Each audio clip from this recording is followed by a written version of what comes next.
Content is the king, এই কথাটা আমরা বিভিন্ন জায়গায় শুনে থাকি। এবার কন্টেন্ট বিষয়টা কি? ফেসবুক, ইনস্টাগ্রাম, ইউটিউব বা যে কোনো ওয়েবসাইটে যে বিভিন্ন ধরনের লেখা দেখি আমরা, সেগুলোকে বলা হয় কন্টেন্ট। এবার কন্টেন্ট বিভিন্ন ধরনের হতে পারে।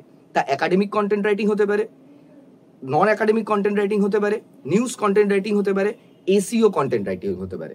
নমস্কার, আমি Nirmalya Sengupta, founder and CEO of Vidyastu. আমাদের কন্টেন্ট রাইটিং এর 5th ব্যাচ শুরু হচ্ছে এই মাসের 22 তারিখ থেকে। এবার আমাদের এই কোর্সটা একটু চেঞ্জ আনা হয়েছে।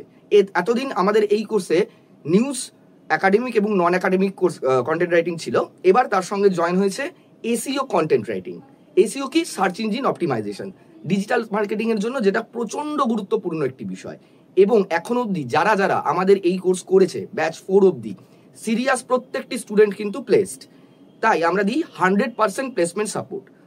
এবং প্রথম 30 জন স্টুডেন্টেরকে আমরা দিচ্ছি অ্যাডমিশন ফিজের উপর 2500 টাকার উপর ফ্ল্যাট স্কলারশিপ। তাই অ্যাডমিশন নেওয়ার জন্য ডেসক্রিপশনে দেওয়া ফোন নাম্বারে ফোন করে এক্ষুনি অ্যাডমিশন নিয়ে নিন।